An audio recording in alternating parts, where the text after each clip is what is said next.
This is Tammy Dittman with Coldwell Banker Select. It's a little hard to miss because that's my virtual background.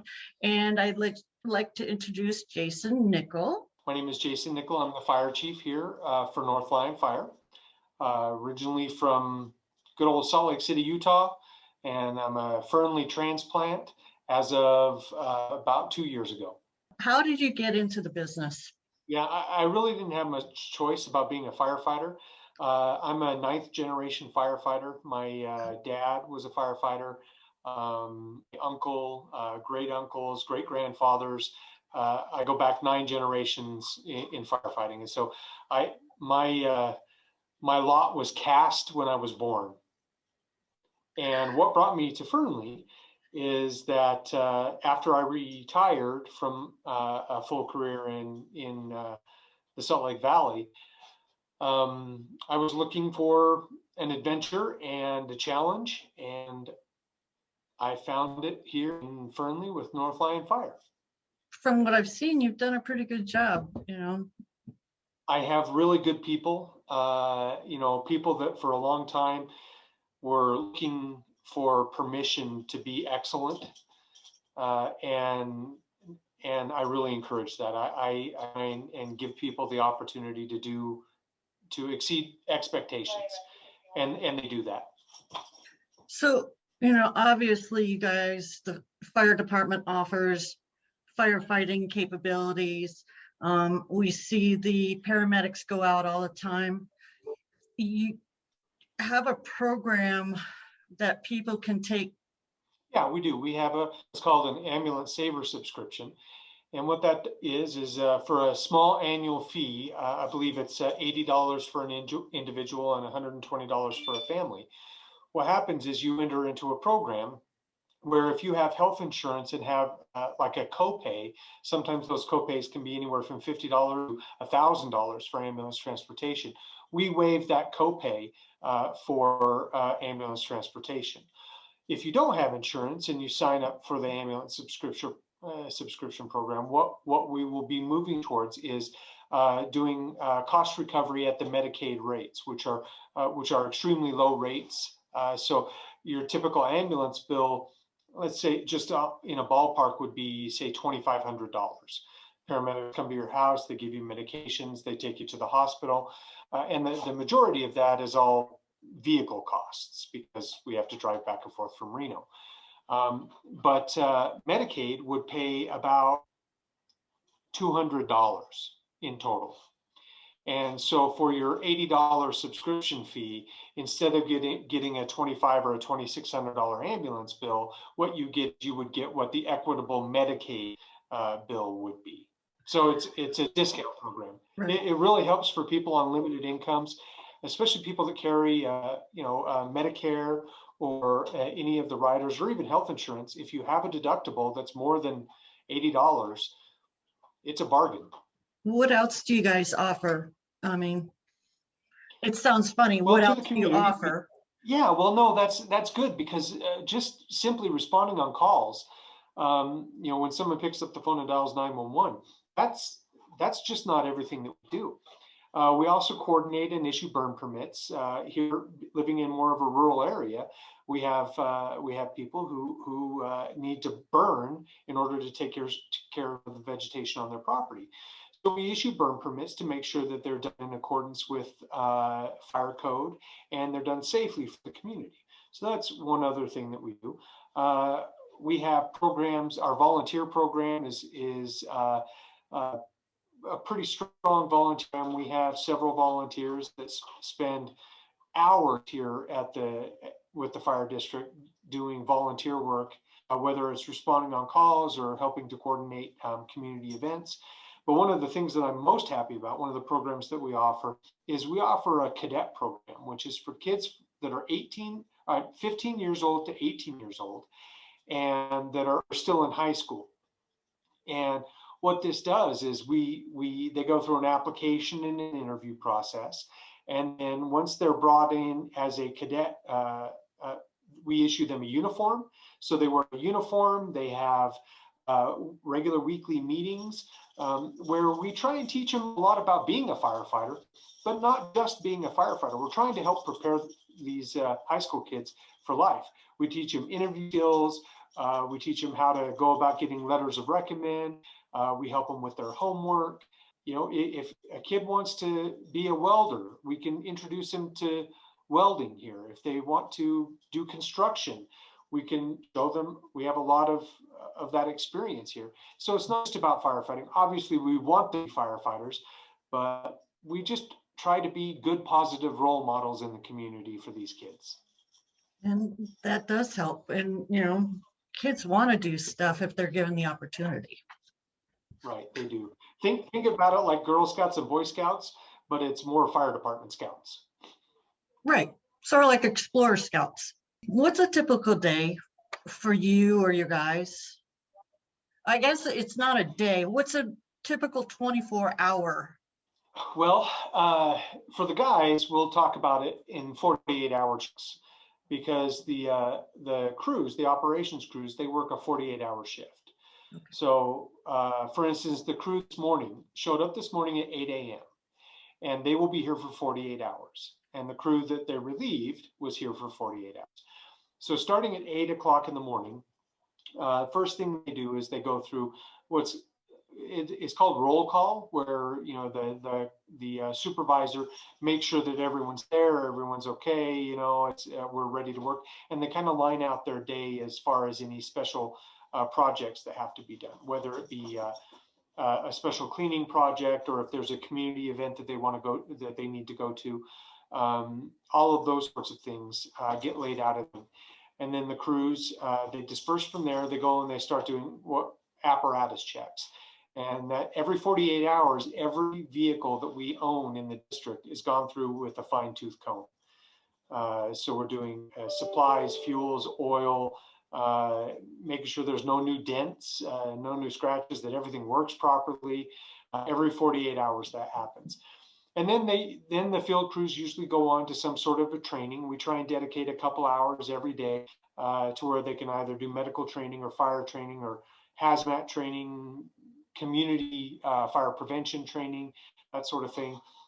And then spaced in between all of that, they run medical calls, and we average around 10 to 12, or not medical calls, but emergency calls. We average 10 to 12 emergency calls per day. Some days are a little bit busier, some days are a little bit quieter. Today is a busy day. All the crews have been out all morning long. Since about 8:30 this morning, they've all been gone out on different emergencies. Because they live here 48 hours, essentially a third of their life they are here at the station. You know, they have lunch, and, you know, they get together and have dinner, and, you know, they spend a lot of time together as a crew. So that 48 hours, they're together a lot.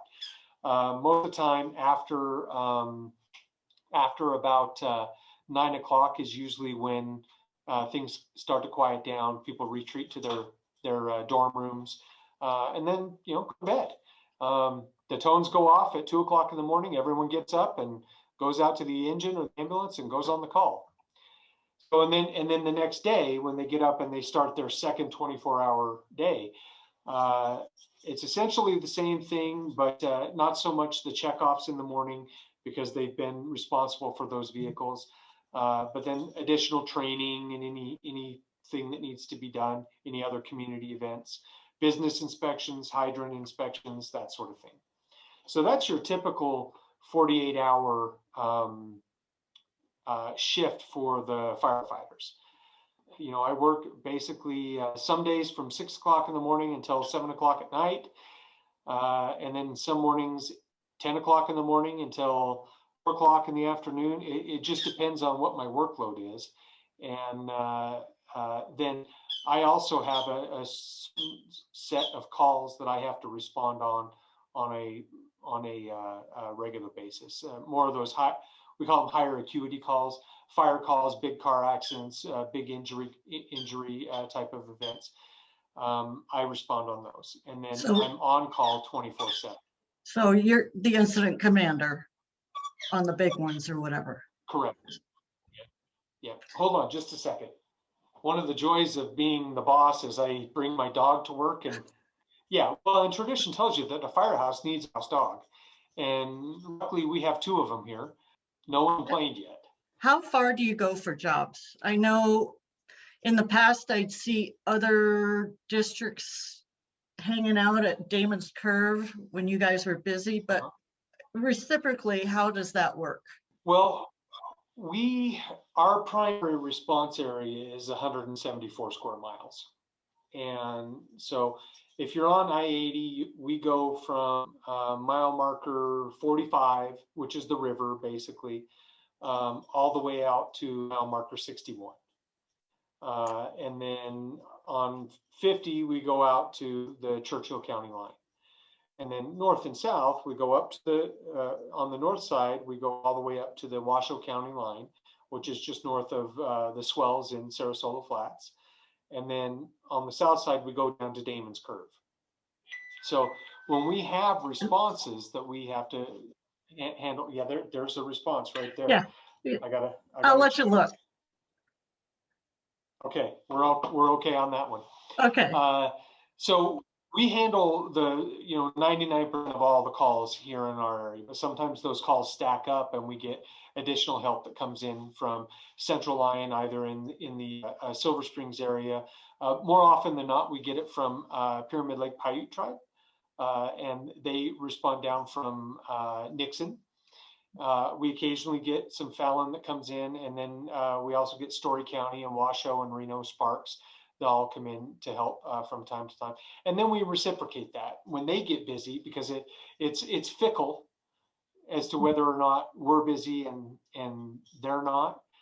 So when they get overloaded, we respond down to there. We really, as far as we typically go on automatic response, is we will go as far into like Central Lyon, into the Silver Springs area, until it's closer for the Story County units from Virginia City to respond. So we have, think of concentric rings and Venn diagrams. We have this really complicated system of, if this unit is gone, then these units are closer. If this unit is gone, then these units are closer. And that's how it works. Since there was the damage to the ambulance rig, how many ambulances do you have now? 4. 2 of them are brand new. These are the 2 that we just bought. The district purchased one, and then the city of Fernley graciously gifted us an ambulance from CARES money, COVID money. So we have 2 brand new ambulances, and then we have one ambulance that's a 2015 that has 270,000 miles on it.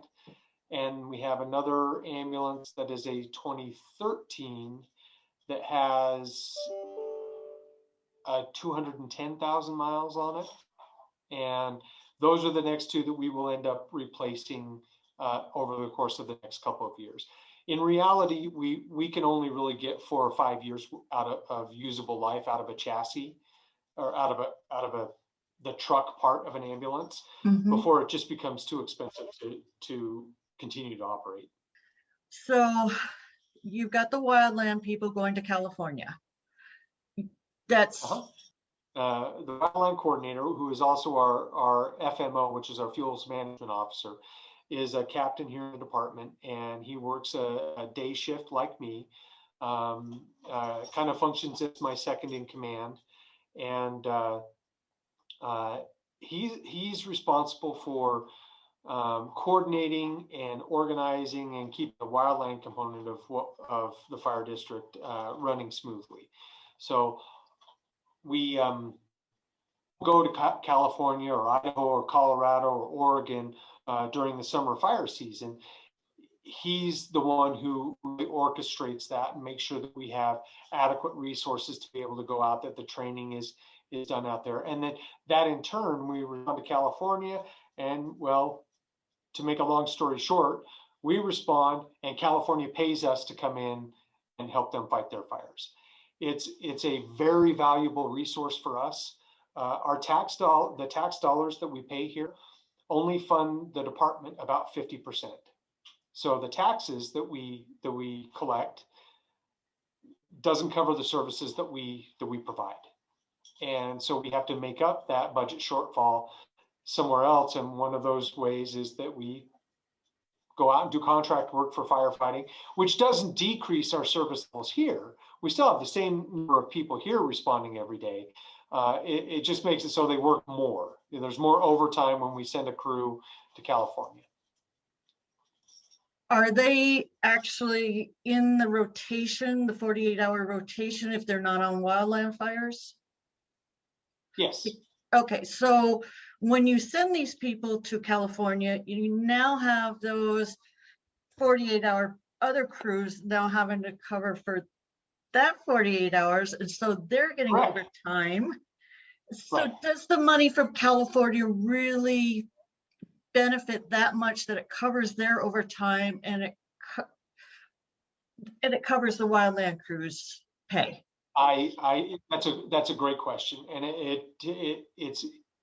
it's a pretty easy clarification.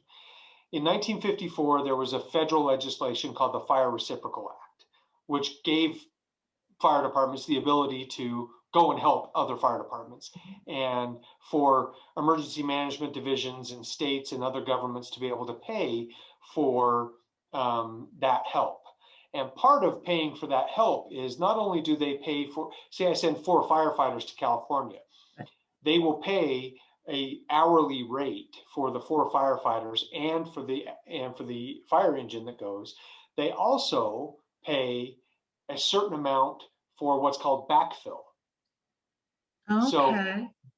So it does help, and yes, it does cover it. But without, we have robust agreements with Forest Service and Bureau of Land Management and Cal Fire, and basically everything out here in this region we have really good agreements with, and it's not lucrative, but it helps complete the budget. It can represent $300,000 to $600,000 out of every year, and we only collect $2 million in taxes. So you can see it's a big chunk that we rely on. Yeah. What do you wish you had known when you were starting out as a fire? I mean, I guess that doesn't really work for you because you're 9th generation. It does. So it does, because when still as a kid and as a teenager and as a young person, you don't consider the long road ahead. no, you don't. I started working in emergency services when I was 18. Fresh out of high school, I was working on the job, putting myself through college, and and trying to build a life and that sort of thing. But the one thing that I wish that I had known or recognized was that 18-year-old kid would eventually be 48. And that 48-year-old that still thinks he's an 18-year-old kid, the body doesn't do what the mind thinks it can. No, and I can agree with that. Our brains are telling us we're a lot younger than we are. Right. And so, one of the things that if I could go back and give that 18-year-old some advice would be to take a little bit better care of myself, be a little bit more cautious about that, and not so eager to injure myself, taking the risks that I did in just everyday life, from water skiing and riding motorcycles to being a firefighter.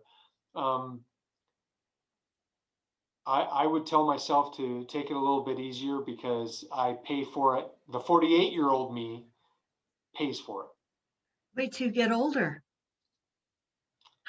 I'm telling myself every day, take better care of yourself, Nicholl. You are going to get older. Yep. And that's the big thing that I'd say is that I look back on my career and I can't tell you how many thousands of people I've been able to help. Hopefully impact their lives for the positive. I don't know. I've been on tens of thousands of calls, and I've seen things that no human being should ever have to see. And I've done things that no person in their right mind should want to do. And I wouldn't take back a minute of it. It's been an awesome career. It's an awesome job. And I couldn't picture myself doing anything but this. And I can understand where you're coming from, because the joke when I was on CERT, that was before you, was, yeah, leave it to Tammy. She'll show up on an accident and just be there.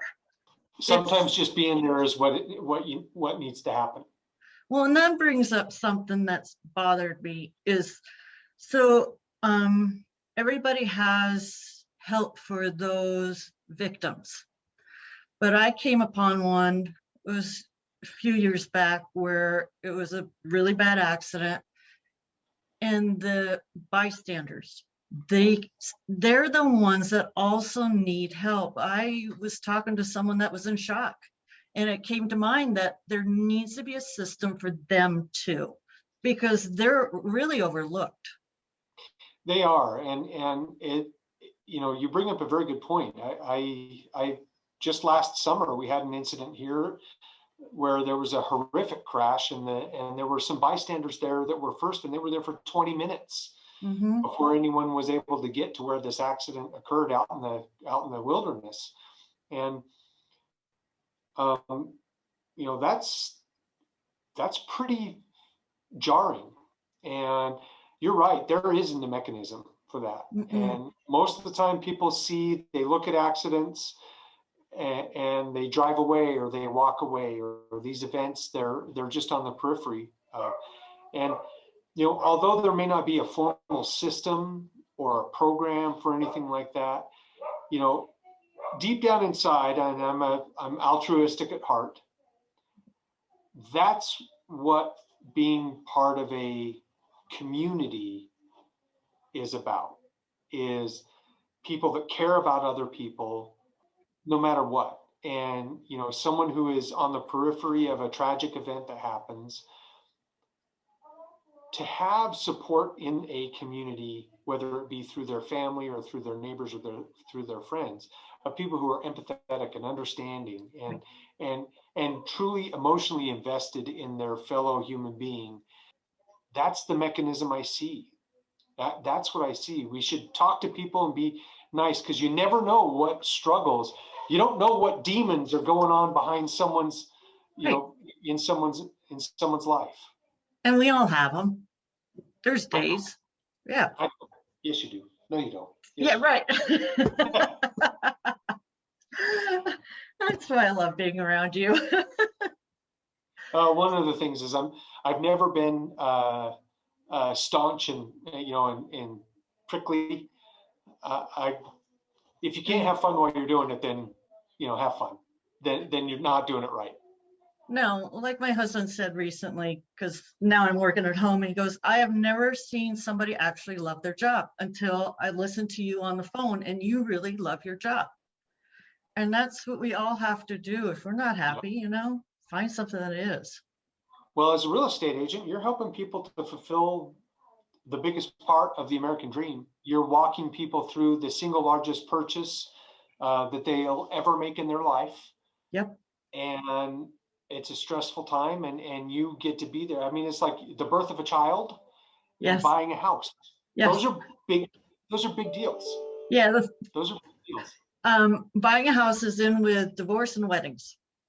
There you go. Yep.